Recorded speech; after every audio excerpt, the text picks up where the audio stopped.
저와 여러분들이 함께 나누실 말씀은 창세기 6장 1절부터 8절까지의 말씀입니다. 창세기 6장 1절부터 8절까지만 읽겠습니다. 창세기 6장 1절부터 8절까지의 말씀을 저와 여러분들이 한 목소리로 함께 하나님 말씀을 읽으시겠습니다. 사람이 땅 위에 번성하기 시작할 때에 그들에게서 딸들이 나니 하나님의 아들들이 사람의 딸들의 아름다움을 보고 자기들이 좋아하는 모든 여자를 아내로 삼느니라. 여호와께서 이르시되 나의 영이 영원히 사람과 함께 하지 아니하리니 이는 그들이 육신이 됨이라. 그러나 그들의 날은 120년이 되리라 하시니라. 당시 땅에는 네피림이 있었고 그 후에도 하나님의 아들들이 사람의 딸들에게로 들어와 자식을 낳았으니 그들은 용사라 고대에 명성 있는 사람들이었더라. 여호와께서 사람의 죄악이 세상에 가득함과 그의 마음으로 생각하는 모든 계획이 항상 악할 뿐임을 보시고 땅 위에 사람 지었음을 한탄하사 마음에 근심하시고 이르시되 내가 창조한 사람을 내가 지면에서 쓸어버리되 사람으로부터 가축과 기는 것과 공중의 새까지 그리하리니 이는 내가 그것을 지었음을 한탄함이니라 하시니라. 그러나 노아는 여호와께 은혜를 입었더라. 아멘. 함께 기도하겠습니다. 사랑의 주님, 우리가 가난할 때 우리를 부욕해 하시는 하나님을 우리가 찬양했습니다. 주님, 가난한 마음으로 하나님의 말씀을 또 기다립니다. 성령께서 우리의 마음을 채워주시기를 간절히 소망하고 이 세상의 것으로 우리의 마음을 채우지 마시고 오직 하나님의 은혜와 긍휼과 사랑으로 우리를 채워주시기를 기대합니다. 감사드리며 예수 그리스도 이름으로 기도드립니다. 할렐루야. 한 주간 동안 평안하셨습니까? 자, 오늘 본문을 가지고 한 2주 아니면 3주에 걸쳐서 같은 본문의 내용을 가지고 하나님의 말씀을 좀 증거하겠습니다. 전 세계 오지에 흩어져 있는 선교사님들이 특별히 이제 오지 종족 선교를 하시면서 놀라는 것 중에 하나는 각 종족에 전해 내려오는 홍수 설화, 홍수 전설이 너무나도 성경의 홍수 이야기와 닮아 있다는 점입니다. 그래서 선교지에서 선교 본부로 이런 내용들을 보고를 합니다. 주로 우주와 신화에 관한 연구와 글을 썼던 한스 쉰들러 벨람이라는 사람이 1936년 영국에서 펴낸 책 달과 신화 그리고 사람이라는 책에서 전 세계적으로 약 2000여 개의 부족에 500여 개의 홍수 전설이 있다라고 조사해 기록해 놓았습니다. 바벨론 지역과 수메르 지역뿐만 아니라 중국, 바벨로니아, 웨일즈, 러시아, 인도, 심지어 미국, 하와이, 스칸디나비아, 수마트라, 페루, 폴리네시아 같은 고대 문명들은 고대 홍수에 대한 그들의 이야기들을 다 한결같이 가지고 있었어요.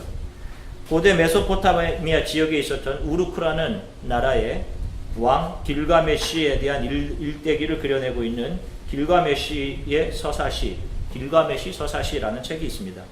그런데 이 책에서는 비교적 자세히 대홍수에 대한 이야기를 기록하고 있어요.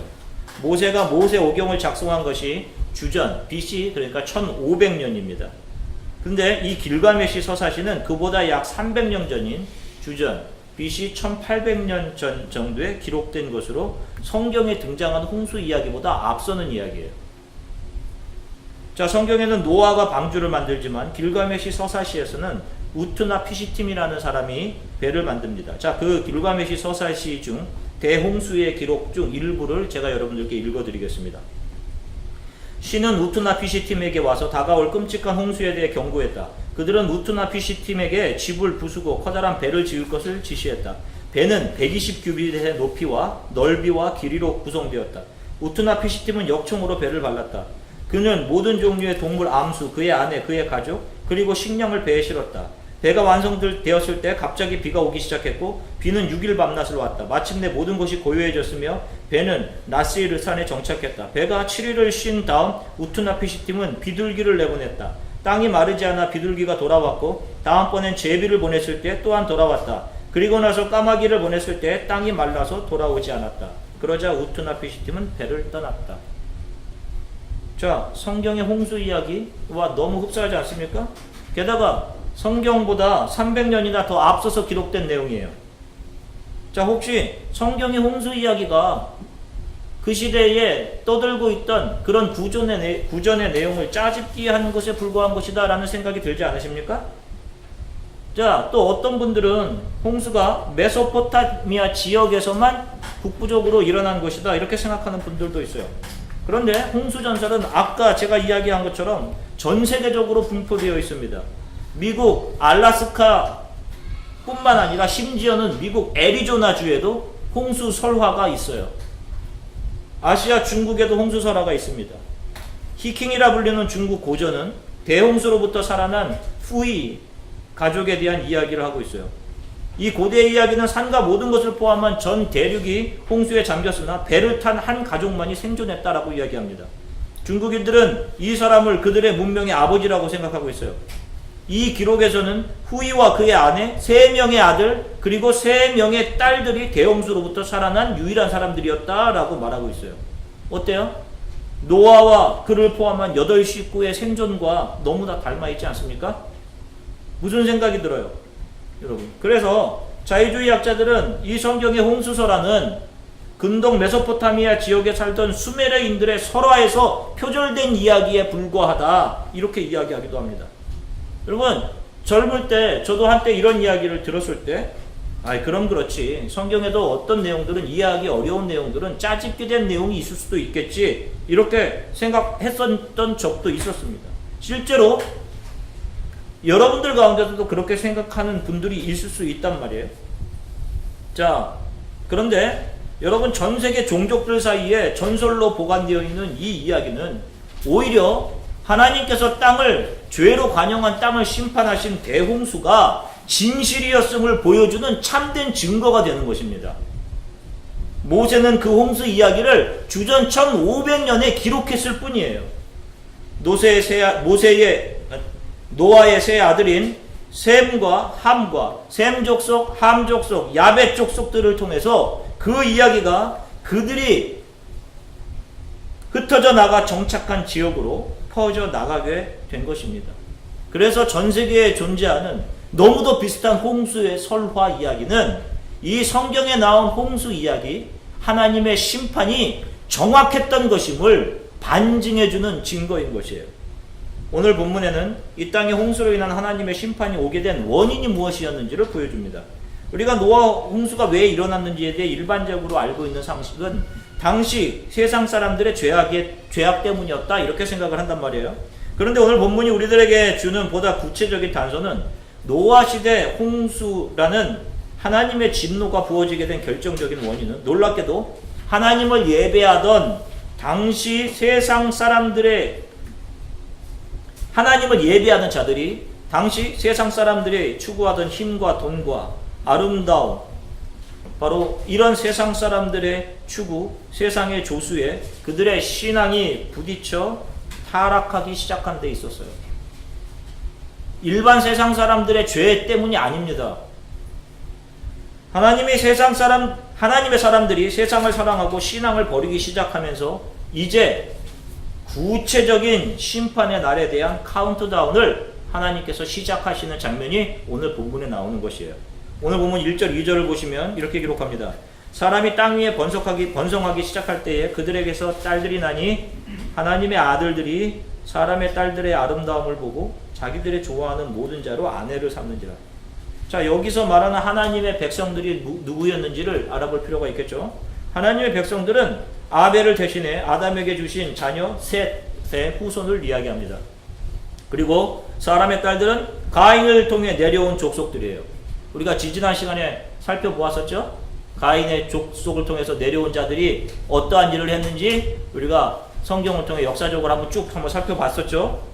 자, 어떤 분들은 이 부분을 하나님의 백성이 타락할 수 없다라는 논리를 가지고 이것은 하나님의 그 셋의 족속이 될 수가 없다. 이 하나님의 아들들은 이렇게 이야기하기도 하는데요.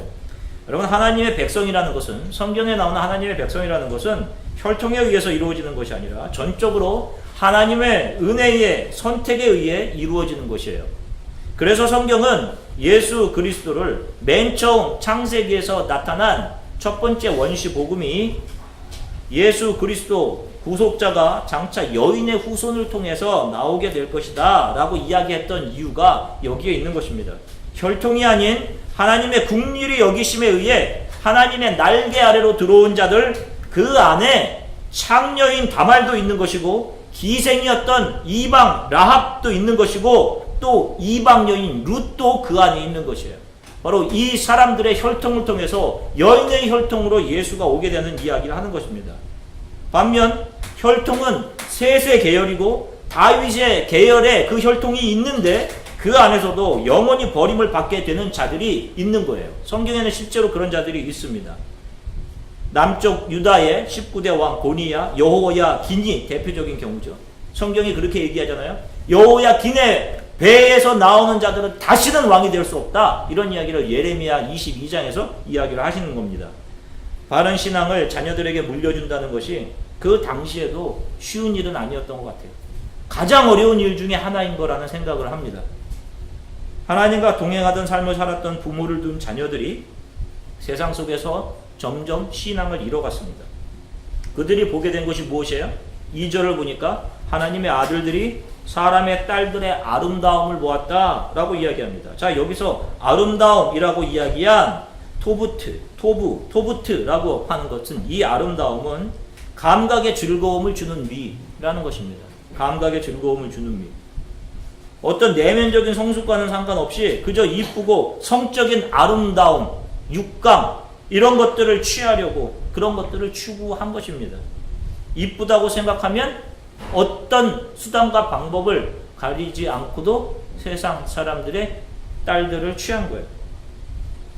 이쁘면 다고, 이쁘면 다 용서된다 라고 하는 현대 사고와 너무도 닮아있죠.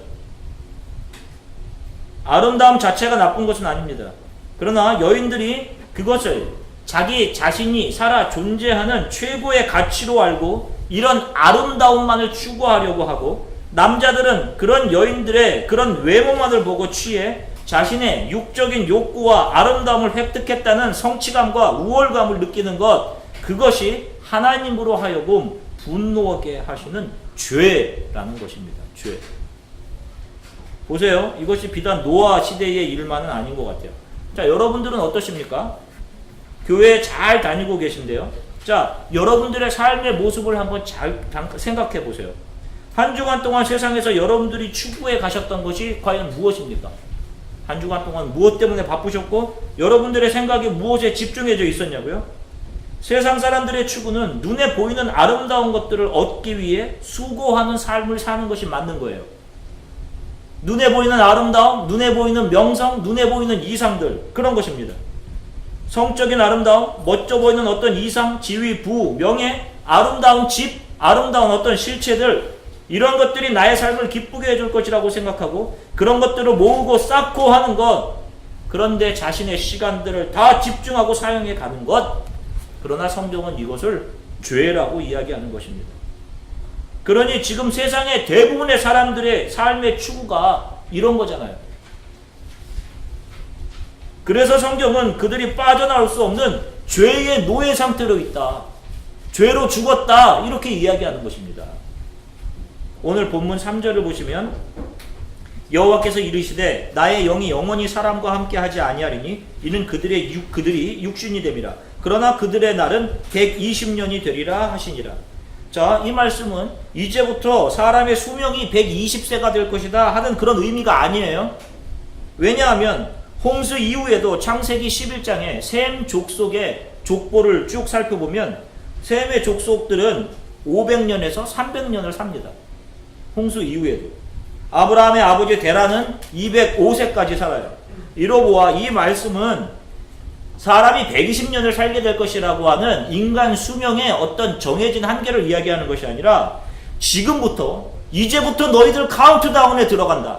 내가 이제는 무드셀라라고 하는 저 아들이 쓰러지면 이 땅에 심판이 임한다는 구체적이지 않은 숫자를 너희에게 주었지만 이제부터는 너희 예배하는 자들이 이 세상 사람들과 똑같아지는 모습을 보면서 이제부터는 내가 카운트다운에 들어가겠다.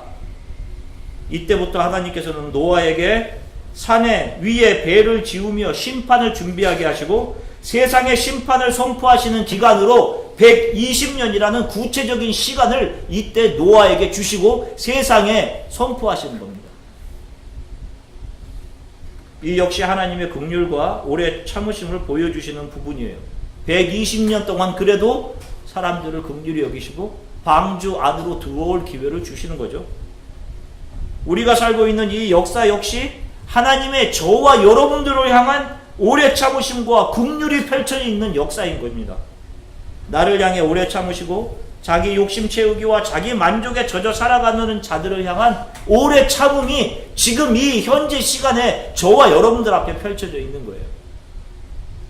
마태복음 24장 27절부터 37절부터 42절을 함께 읽으시겠습니다. 마태복음 24장 37절부터 42절 함께 읽으시겠습니다. 노아의 때와 같이 인자의 임함도 그러하리라. 홍수전에 노아가 방주에 들어가던 날까지 사람들이 먹고 마시고 장가들고 시집가고 있으면서 홍수가 나서 그들을 다 멸하기까지 깨닫지 못하였으니 인자의 임함도 이와 같으리라. 그때 두 사람이 밭에 있음에 한 사람은 데려가고 한 사람은 버려둠을 당할 것이요 두 여자가 맷돌질을 하고 있음에 한 사람은 데려가고 한 사람은 버려둠을 당할 것이니라. 그러므로 깨어있으라. 어느 날에 너희 주가 임하는지 너희가 알지 못함이니라. 아멘. 자, 예수님께서 이 말씀을 하시는 것은 최후 심판 때의 모습을 이야기하시는 거예요. 노아의 홍수는 최후 심판의 모형입니다. 어떤 자들은 데려감을 당하고 어떤 자들은 버려지는 거예요. 하나님으로부터 주어진 심판의 유예기간 동안 어떤 한 부류는 근신하여서 이 유예기간을 준비하는 자들이 있는 반면에 다른 한편은 세상의 힘과 명성과 아름다움과 돈을 쟁취하고 축적하고 즐기기 위해 죽을 힘을 다해 자신의 시간과 에너지를 사용하고 있는 부류입니다. 그 유예기간의 준비자로서 오늘 노아가 소개되고 있는 거예요. 오늘 본문 읽기 전 창세기 5장 25절부터 29절을 보시면 이렇게 기록합니다. 무두셀라는 187세에 라멕을 낳았고 라멕을 낳은 후 782년을 지내며 자녀를 낳았으며 그는 969세를 살고 죽었더라. 라멕은 182세에 아들을 낳고 이름을 노아라 하여 이르되 여호와께서 땅을 저주하심으로 수고롭게 일하는 우리를 이 아들이 안위하리라 하였더라. 자, 노아에 대해서 이렇게 기록을 합니다. 자, 보세요. 우리가 지난 시간에 함께 나눈 무두셀라의 아버지 에녹은 하나님께로부터 심판의 메시지를 받습니다. 세상 심판에. 그리고 그 하나님의 말씀을 그의 아들의 이름 안에 새겨 놓았다라고 이야기를 했어요. 그래서 무두셀라라는 이름이 마트 샬라흐라는 이 사람이 쓰러지면 심판이 임한다 라는 의미의 무두셀라라고 이름을 지었다라고 이야기했습니다. 여러분 왜 그랬겠어요? 더 이쁜 이름들을 좀 더 용맹스러운 이름들 지어주고 싶은 마음이 있지 않습니까? 여러분 자녀들 이름 지을 때 얼마나 이름에 대한 고민을 해요. 그런데 무두셀라라는 이름을 지었단 말입니다. 이 아들이 쓰러지면 하나님의 심판이 임할 것이다. 왜 그런 것입니까? 이 세상의 즐거움이 옥죄해 오는 것입니다. 그 가운데 이 세상의 즐거움에 자신의 신앙을 뺏기지 않으려는 몸부림이었을 거예요, 아마. 그리고 그 자녀에게도 이 자녀가 이 세상의 풍조에 물들지 않고 이 세상의 가치대로 살아가지 않고 이 세상의 눈에 보이는 아름다움을 따라가지 않는 하나님만 붙잡고 사는 삶을 살아가기를, 바로 그 신앙의 유산만을 이 아이가 붙잡고 살아가기를 원했기에 그 아이의 이름을 그렇게 지었을 것입니다. 그리고 그 신앙을 물려받은 무두셀라는 라멕이라는 아들을 낳습니다. 그리고 라멕은 아버지가 자신에게 그랬듯이 똑같이 자신의 아들에게 하나님의 말씀을 가르칩니다. 그리고 라멕이 아들을 낳고 이름을 짓는데 그 이름을 노아라고 짓습니다. 이 이름은 누하라는 히브리 말을 어원으로 가지는데 이 말의 의미는 위로, 안위, 라는 의미를 가지고 있어요. 그러니까 라멕은 자신의 아버지를 통해 가르침받은 하나님의 말씀, 즉 하나님의 심판에 대한 것을 평생 기억하면서 아버지가 쓰러지면 이 땅에 하나님의 심판이 임하게 될 것을 진실로 믿고 마음에 새기고 있었어요. 그리고 자신의 아들의 이름 안에 창세기 5장 오늘 읽은 29절 여호와께서 땅을 저주 심판하심으로 인간의 모든 수고를 이 아들이 하나님의 은혜로 위로하게 하소서라는 의미로 노아라고 자기 아들의 이름에 새겨 넣는 것입니다. 노아의 아버지 라멕은 아버지 무드셀라로부터 교육받은 하나님의 말씀을 기억하고 하나님의 심판과 진노 가운데에서도 긍휼을 잊지 마시고 이 아들을 이 시대의 믿음의 사람으로 살게 하셔서 이 아들이 이 땅에 하나님의 위로가 되도록 하나님 도와주소서 하는 기대를 가지고 평생을 살아간 겁니다. 같이 하나님을 예배했던 자들이 세상의 아름다움을 보고 하나 둘씩 세상을 향해 발걸음을 돌려갔을 겁니다. 부모로부터 받은 신앙을 하나 둘씩 버려갔을 거예요. 그러나 그 와중에도 라멕과 같은 사람은 아버지 무드셀라로부터 받은 신앙을 버리지 않고 자신도 역시 자신의 아들의 이름 안에 자신의 기도의 제목을 써놓고 그 아들을 바라볼 때마다 하나님이 심판이 임하지만 이 아들을 통해 위로해 주시기를 하는 기도하는 삶을 살았습니다. 그리고 그 신앙을 눈으로 보고 자란 사안증인 노아가 120년의 유예기간 동안 산 위에서 모든 사람들이 다 손가락질하는 산 위에 배를 짓는 거예요. 이 시대에도 다른 이들의 화려한 삶, 외형을 추구하는 삶, 성공하는 삶, 잘 되는 삶, 세상의 힘을 가져와 내가 이 땅에서 잘 되도록 모든 정치와 수단을 가리지 않으며 살아가는 이 시대에 조용히 하나님만을 바라보며 세상의 화려함들을 등지고 세상의 힘이 아닌 하나님께만 전적으로 순종하며 살아가는 사람들이 분명히 있습니다. 성경은 이들을 남은 자라고 하는 겁니다. 남은 자, 렘넌트라고 하는 거예요. 저는 그런 이들이 이 시대에 저와 여러분들이었으면 하는 생각을 합니다. 이런 자들은 매일의 삶 속에서 치열함을 가지고 살아가요. 치열함.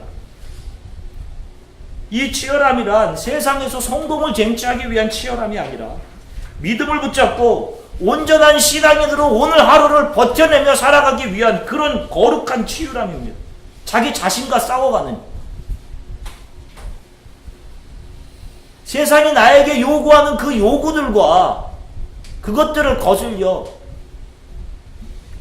신앙의 거룩함으로 싸우는 그 치열함이 있는 거예요. 그래서 하루의 시간 곳곳에 하나님의 말씀의 흔적을 붙여놓고 삽니다. 아침을 기도로 시작하고 하나님의 말씀을 읽어야 하는 것이고 그 말씀을 기억해야 하는 것이고 기억하고 또 기억해서 자신이 세상의 욕심과 자기 만족을 채우는 삶을 살아가지 않을까를 걱정하면서 자기의 자녀들이 그렇게 살아가지 않을까를 염려하면서 기도하며 경건의 삶의 하루를 살아가는 것이에요. 여러분, 산 위에 배를 짓는 게 인간적인 상식으로 이해가 되는 일입니까? 이해되지 않죠. 정신병자인 것이죠. 당시 시대의 사람들의 생각으로 볼 때. 그것도 1, 2년도 아니고 120년 동안. 세상 사람들의 눈에 노아의 삶이 어떻게 비춰졌겠습니까? 미련하게 보이는 것이죠. 바보 같고 생산성 없는 인생, 즐거움 없는 인생으로 보여졌을 게 분명합니다. 여러분, 이것이 크리스찬들이 세상 사람들의 눈에 비춰지는 이미지 상인 것이에요. 이게 예수의 이미지인 것입니다.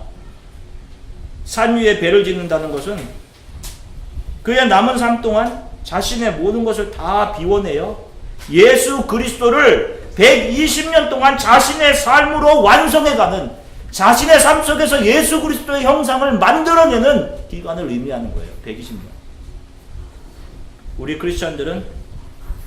크리스찬들을 세상은 이해하지 못합니다. 우리들이 사용하는 에너지, 애씀, 우리가 사용하는 물질과 시간, 세상 사람들이 보기에는 참으로 소모적이고 낭비적이며 허사처럼 보인단 말입니다. 왜? 세상 사람들은 하나를 넣으면 거기서 둘 이상을 창출해내야 되기 때문에 그래요. 그런데 크리스찬들은 자기 자신을 비워내서 열을 0으로 만들고 있으니 그 삶이 이해될 리가 없는 것입니다. 그러나 세상 사람들이 모르는 게 있어요. 우리 크리스찬들이 비워내는 그 모든 것이 어디에 지금 쌓여지고 있는지 세상 사람들은 이것을 모르는 겁니다. 소모전이 아닌 거예요. 허비가 아닌 것입니다. 그것이 어디에 쌓여지느냐? 하나님의 나라입니다. 마태복음 6장 19절서부터 21절을 같이 한번 읽어보겠습니다. 마태복음 6장 19절서부터 21절 함께 읽겠습니다. 시작. 너희를 위하여 보물을 땅에 쌓아두지 말라. 거기는 좀과 동록이 해하며 도둑이 구멍을 뚫고 도둑질하느니라. 오직 너희를 위하여 보물을 하늘에 쌓아두라. 거기는 좀이나 동록이 해하지 못하며 도둑이 구멍을 뚫지도 못하고 도둑질도 못하느니라. 내 보물이 있는 그곳에는 내 마음도 있느니라. 자, 그러나 오해하지 마십시오. 하나님 나라의 보물을 쌓아두라는 것은 무슨 비는 마음으로 여러분들의 공덕을 하늘에 쌓아두라 이런 말을 하는 게 아니에요. 나의 것을 비워 다른 이들이 작은 예수로 태어나게 되는 일, 하나님 나라 안으로 다른 사람들이 들어오게 되는 일들을 말하는 겁니다. 우리가 하는 일은 바로 이 일과 관계 있는 거예요. 여러분들이 하는 비워내는 그 모든 일을 통해 누군가 예수의 생명하도록 하나님 나라 안으로 들어오게 된다는 이야기를 하는 것입니다. 그런 결과로 나타나게 된다는 이야기를 하고 있는 거예요. 내 삶의 영역 구축하는 하고 이런 일들을 잃어버리고 있었다면 그것이 하나님의 아들들이 세상의 딸들의 아름다움을 보고 신앙을 버리는 행위인 것입니다. 정말 여러분들이 하나님께서 여러분들을 놓으신 이 시공간대에서 저는 정말 바른 크리스천으로 살아가기를 원합니다 라고 하는 그런 간절함이 있으시다면 여러분 세상 속에서 세상과 다른 거룩함이 여러분의 삶에 분명히 있어야 합니다. 세상 사람과는 전혀 다른 삶의 모습이 여러분들의 삶에 있어야 돼요. 똑같이 즐기고 똑같이 외모 중시하고 겉으로 드러나고 나의 가호가 드러나는 것 중요하게 여기고 나의 편안, 안전, 즐거움 추구하면서 살면 안 되는 것입니다. 오죽하면 자녀들의 이름에 하나님의 계시를 새겨놓을 생각을 했겠어요. 자녀들의 마음에 하나님의 말씀을 새겨놓고 계시는 부모님들이 있으십니까? 신앙생활 잘 한다는 것이 고작 모여서 큐티한다라고 하면서 하나님의 말씀을 자신이 원하는 바 세상의 가치로 걸러서 자기 좋은 대로 해석해놓고 거기에서 위로 얻었습니다 하는 것이 신앙생활이란 말이에요. 이런 것은 신앙생활이 아닌 것이죠. 왜 하나님의 말씀이 나의 상황에 재해석되냔 말입니다. 내 삶과 상황이 하나님의 말씀에 순종해서 하나님의 말씀에 재해석돼야 맞는 거잖아요. 내가 잘못된 것이군요. 이게 나의 욕심이었군요. 라고 해야지 맞는 거 아닙니까? 그래서 그렇지. 지금 걱정하는 이 문제는 내가 먹고 사는 문제였고 내 이름이 드러나는 문제였지. 내가 믿음으로 행하고 보는 것으로 마음이 움직여 살아가면 안 되는 것이구나.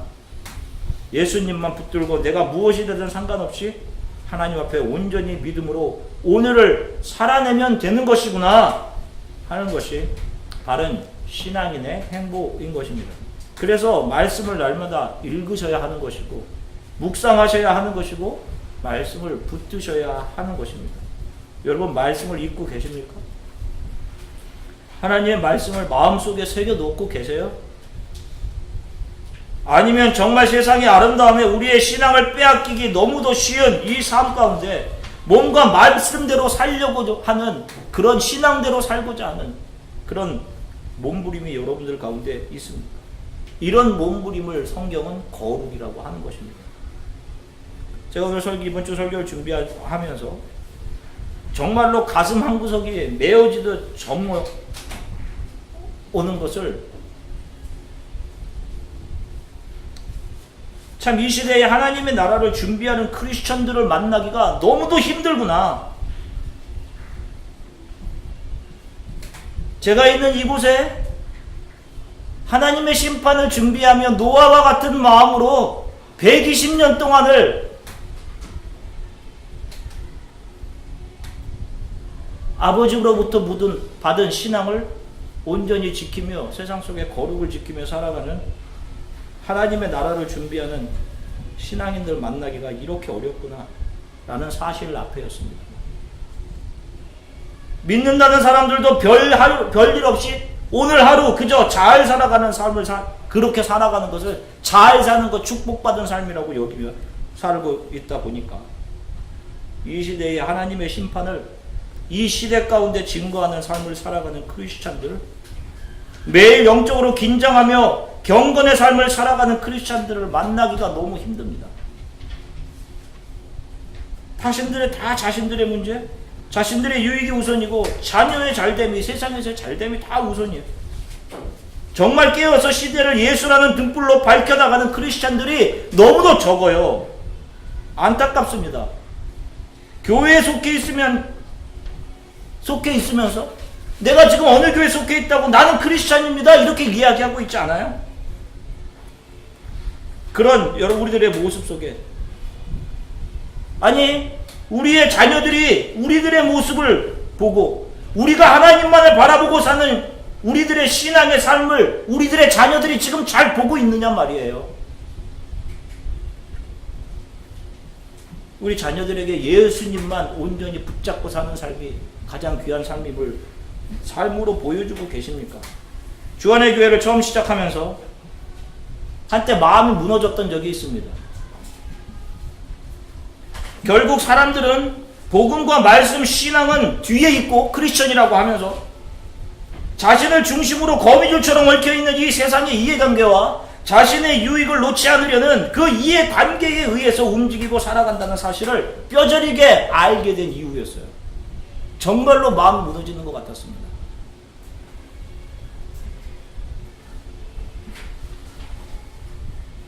하나님의 복음과 말씀에 관심 없고 내가 어떻게 해서라도 이 시대에 동화되지 않고 긴장해서 하나님이 유예하고 계신 이 시대 하나님의 나라를 증거하는 삶을 살아가야지 하는 사람들이 너무도 없습니다.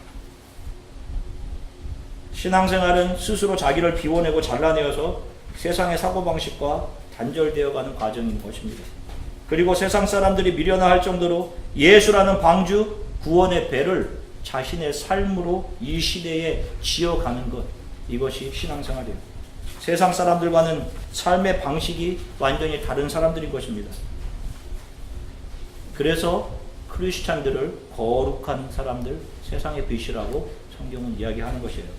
이 거룩의 삶을 매일 시분초마다 내 삶에서 일깨우고 살아가시고 이 죄가 득세하는 세상에서 나의 믿음이 흔들릴까봐 늘 긴장하시고 또 서로 혼자서는 안 되기에 서로 긴장을 일깨워주며 살아가도록 교회가 존재하는 것입니다. 그래서 우리에게 말씀 공동체가 필요한 것이에요. 그런데 교회에 한 성도들의 화두가 늘 어떻게 잘 여행 갈까? 어떻게 물건 싸게 살까? 어떻게 우리 자녀 좋은 학교 보낼까? 어느 레스토랑에 가서 맛있는 음식 먹을까? 하는 것이 된다면 이게 말이 되는 거냐고요. 신명기 11장 18절서부터 20절의 말씀을 우리가 함께 읽겠습니다. 신명기 11장 18절서부터 20절 한 목소리로 읽겠습니다. 시작. 이러므로 너희는 나의 이 말을 너희의 마음과 뜻에 두고 또 그것을 너희의 손목에 매어 기호를 삼고 너희 미간에 붙여 표를 삼으며 또 그것을 너희의 자녀에게 가르치며 집에 앉아 있을 때든지 길을 갈 때든지 누워 있을 때든지 일어날 때든지 이 말씀을 강론하고 또 내 집 문설주와 바깥 문에 기록하라. 아멘. 보세요. 하나님의 공고를 보십시오. 하나님의 말씀을 읽으라 라고만 하신 것이 아니라 마음에 새기고 손목에 베어서 손을 쓸 때마다 그 손목에 내어놓은 말씀의 기호들을 보고 하나님의 말씀을 기억해라. 심지어 얼굴 미간 사이에도 묻혀서 물을 마실 때 얼굴이 그 물에 비춰질 때마다 말씀을 되새겨라. 자녀들이 집에 있을 때, 길을 갈 때, 잘 때, 일어날 때 하나님의 말씀을 자녀들에게 가르쳐라 라고 공고하고 계신 거예요. 언제나 시대마다 근신하여 노아와 같은 삶을 살았던 믿음의 사람들, 남은 자들이 있었습니다. 여러분 이 신앙을 붙잡고 살아가십시오. 저의 책상 위에도 하나님의 말씀이 붙어 있습니다. 하나님의 말씀을 온전히 증거하는 목회자로 살아가라고 바울이 디모데에게 주셨던 권면이에요. 그 말씀을 진실된 말씀 증거자로 살아가라는 그 권면을 마음속에 늘 새기고자 책상 앞에 붙여놓고 살아갑니다. 여러분 남은 자의 신앙으로 남은 자로서 이 시대를 여러분들이 살아가시기를 간절히 소망해요. 세상에 동화된 다수를 보실 필요 없습니다.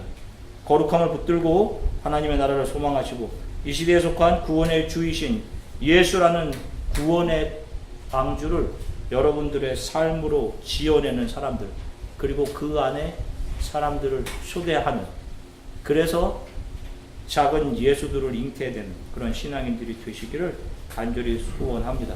우리 교회가 그런 진정한 신앙인들로 변화되고 그런 신앙인들로 채워지기를 주 예수 그리스도의 이름으로 간절히 축원합니다. 우리 잠시 함께 조용히 묵상하면서 기도하겠습니다. 주님, 산 밑에 사람들은 떠들고 세상의 힘을 자랑하고 자기의 명성과 자기의 가호, 자기의 가치 채우고 즐겁게 세상의 아름다움을 바라보고